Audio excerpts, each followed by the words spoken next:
Welcome to the new episode. और यहाँ पे क्या हाउस ऑफ द ड्रैगन का एपिसोड 6 वाला एपिसोड था। बेशक हमें एपिसोड 6 में जो है 10 साल का टाइम जंप देखने को मिलता है, but for the entry of the Vhagar and for the entry of the Daemon Targaryen on the dragon, मैं यार हर एपिसोड में अपने जो है डेमन को प्रेज करता हूँ, क्योंकि शायद से उनकी जो है 3-4 ही सीन्स इस एपिसोड में भी रह गए होंगे। बट कहते हैं ना कि यार the silence speaks more volumes than the words, और यही सेम चीज उनके इमोशंस के साथ, उनकी वाइफ के इमोशंस के साथ हमें नजर आए हैं। लेकिन एपिसोड की जो शुरुआत हो चुकी है वो यहाँ पे जो है एक न्यू बेबी बॉय को यहाँ पे जो है जन्म देती है, और उनका नाम उनके फादर यानी कि जो है रेनेरिया की जो हस्बैंड है, अपने बच्चे का नाम जो है वो अपने पुराने बॉयफ्रेंड जो कि पिछले एपिसोड में मारा गया था जॉफरी, उसी के नाम पे रखते हैं। और गेम ऑफ थ्रोन्स में जब किसी का भी नाम जो है जॉफरी रखा जाता है तो उसका हाल या फिर उसकी डेथ कैसी हॉरिबल हो सकती है, ये हमने गेम ऑफ थ्रोन्स में भी देखा है, हाउस ऑफ द ड्रैगन के एपिसोड 5 में भी देखा है, जो कि सर क्रिस्टन कोल ने क्या हालत की थी यहाँ पे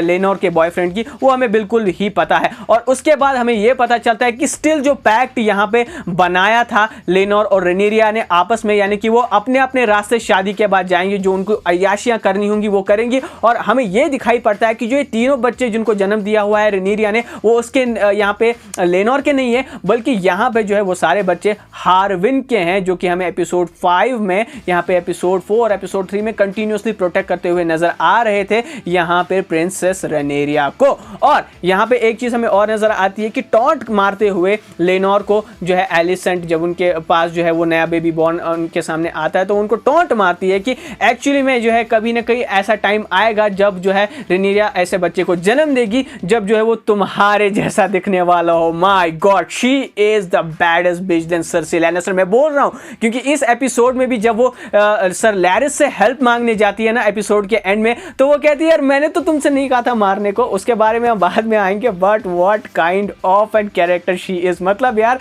येड़ा बन के वो पेड़ा खाने वाली सिचुएशन हो रही है। तो आगे बढ़ते हैं, यानी कि यहाँ पे जो है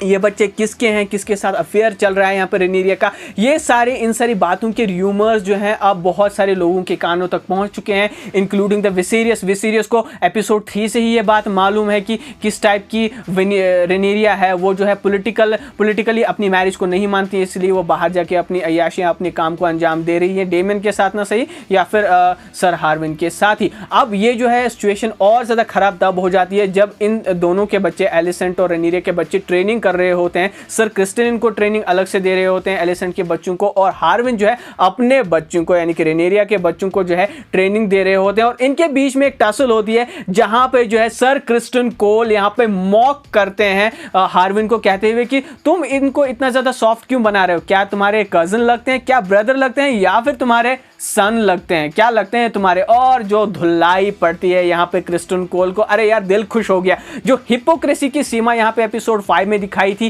क्रिस्टन कोल ने कि किस तरीके से वो मैरी करना चाहते थे रेनेरिया से, उनके ट्रू कलर्स इस एपिसोड में एक्सपोज हो जाते हैं जब वो यहाँ पे एलिसेंट हाइटओवर से ये कहते हैं कि कहीं ना कहीं कुछ ना कुछ सीक्रेट रिलेशन तो इन दोनों के बीच में है और इनको डेफिनेटली यहाँ पे एक्सपोज करना चाहिए, यानी कि इनको अगर ये सच्चाई सामने आ जाती है तो इनकी पनिशमेंट एग्जाइल या फिर जो है डेथ से कम नहीं होगी। और वो यहाँ पे जो है एक स्पॉइल्ड की तरह यहाँ पे बुलाते हैं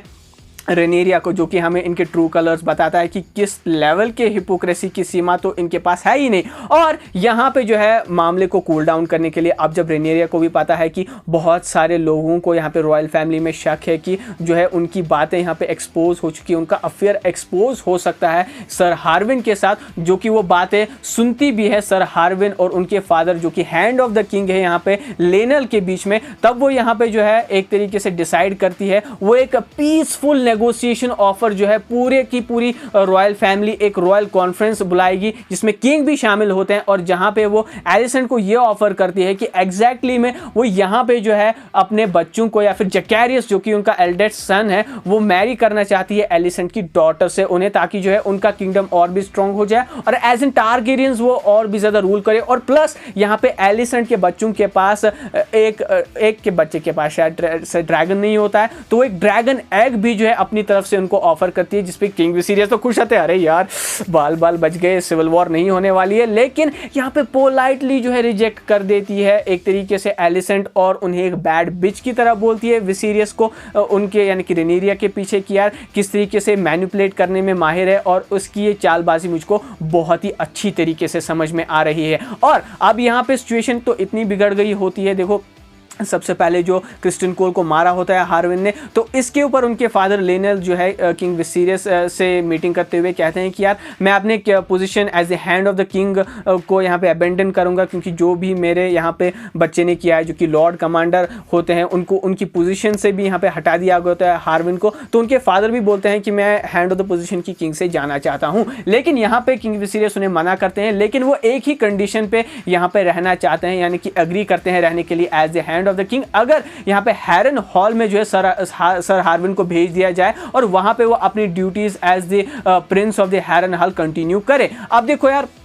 एक चीज़ इसमें बहुत ही ज़्यादा नोटेबल हमें देखने को मिली कि डेमन का हमें बहुत ज़्यादा रोल नहीं देखने को मिला, कि किस तरीके से वो इस सारी चीज़ों में रेनेरिया की हेल्प करने के लिए अब अगले एपिसोड में आएंगे या फिर क्या उनका रोल रहेगा। बिकॉज हमें ये देखने को मिला है कि उन्होंने जो है लेना से मैरी कर दी है, यानी कि जो डॉटर होती है वेलेरियंस की, उनसे उन्होंने अपना बॉन्ड टाई किया होता है, और जो ड्रैगन पे उन्होंने एंट्री ली होती है स्टार्टिंग में पेंटॉस में, ओहो माय गॉड, ऑन द वेगार यहाँ पे लेना थी और अपने ड्रैगन सैरेक्स पे जो है यहाँ पे बैठे हुए थे। माय गॉड क्या लग रहे थे, क्या सीन था। मैंने कहा ना कि silence speaks more than volumes, किस तरीके से वो अपनी यहाँ पे इन सारे पॉलिटिकल ड्रामा से तंग आ चुके हैं, या फिर जो है लैंड को कॉन्कर करने से तंग आ चुके हैं, और सेम टाइम पे उनके जो है इस सारी पॉलिटिकल चीज़ों से दूर जाने की वजह से स्टेप स्टोन्स पे जो कि क्रैब फीडर्स के अंदर था, वहाँ पे ट्रायर्की ने एक तरीके से फिर से अपना कब्जा जमा लिया है और वो वापस आ चुके हैं, जिसके बारे में जो है टसल जो है रेनेरिया और एलिसेंट के बीच में चलती रहती है कि हमने अपनी फौजें वहां पे क्यों नहीं भेजी।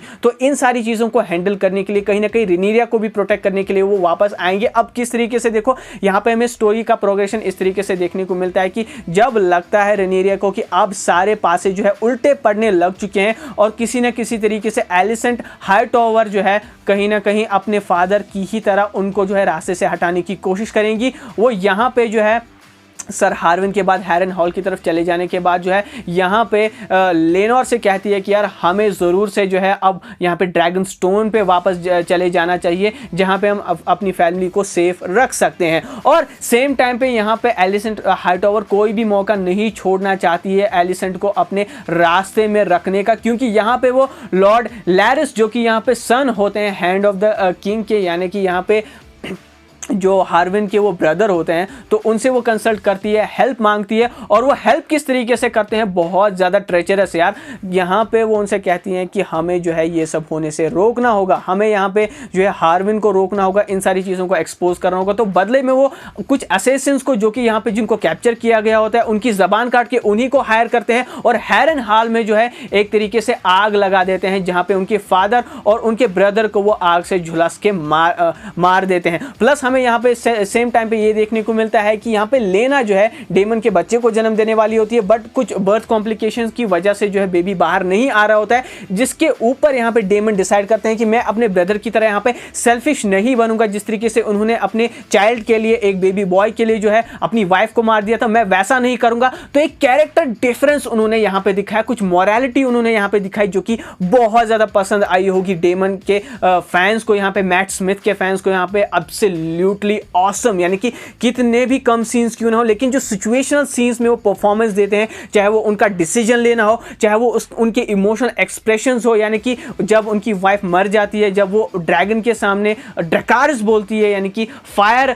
यहाँ पे ब्लू अप करने के लिए बोलती है अपने वेगार वाले ड्रैगन को, तो वो सीन देखने लायक काफ़ी ज़्यादा इंटरेस्टिंग था। और फाइनली हमें जो है ड्रैगन स्टोन की तरफ मूव ऑन होती हुई नजर आती है। यहाँ पे एलिसेंट हाईटॉवर ऐसा एक्ट करती है जब यहाँ पे लैरिस अपने ब्रदर और फादर को मार देते हैं कि मैंने तुमसे कब कहा था कि ऐसा करना है, आर यू सीरियस? मतलब इतना सब कुछ, इतना ड्रास्टिक मेजर उठ चुका है और वो बोल रही है कि मैंने तुमसे कब कहा था। Oh my God. And finally I think कि यहाँ पे ये जो सारी चीज़ें हैं, जो वॉर होने वाली है between the children of Rhaenyra and between the Alicent Hightowers children, वो बहुत ही ज़बरदस्त होने वाली है यहाँ पे आयरन थ्रोन के लिए। सिंस हमें ये बताया जाता है कि यहाँ पे किंग विसीरियस जो है वो बहुत ही जल्द अपनी पोजीशन से खत्म, टाटा गुड बाय होने वाले हैं। और यहाँ पे एक चीज़ अगर आपने ऑब्जर्व करी हो तो कहीं ना कहीं डेमन भी जो है अपनी वाइफ के डेथ के बाद जो है वापस आएंगे, जहाँ पे वो स्टेप स्टोन्स को फिर से यहाँ पे रिक्लेम करेंगे, उसको कॉन्कर करेंगे, क्योंकि वो अपनी वाइफ, उन्होंने ही उनसे कहा था कि तुम बहुत ज़्यादा जो है नरम पड़ चुकी हो, और इस डेमन को मैं नहीं जानती थी, मैं तो उस डेमन को जानती थी जो कि बहुत ज़्यादा फियर्स था। और ये कैरेक्टर इम्प्रोवाइजेशन जो हमें देखने को मिला है, जो कि शांत डेमन हमें देखने को मिले हैं अगले आने वाले एपिसोड्स में, फिनाले एपिसोड्स में हमें उनका रूथलेस मोड हमें नजर आएगा, जो कि हमें एपिसोड 1 में भी जिसका हमें ग्लिम्पस देखने को मिला था। सो गाइस, ये था हाउस द ड्रैगन का एपिसोड 1। क्या चीजें आपको इसमें अच्छी लगी, क्या बुरी लगी, मुझे आप कमेंट सेक्शन में जरूर बताइएगा। और क्या आपको ये फेस कैम वीडियोस पसंद आ रही है? अगर आपको ये वीडियो पसंद आया हो तो इस वीडियो को लाइक करो, शेयर मारो और चैनल को सब्सक्राइब करना बिल्कुल ही मत भूलना। मैं मिलता हूं आपसे बहुत ही जल्द किसी नए वीडियो में। Till then take care and be marvellous.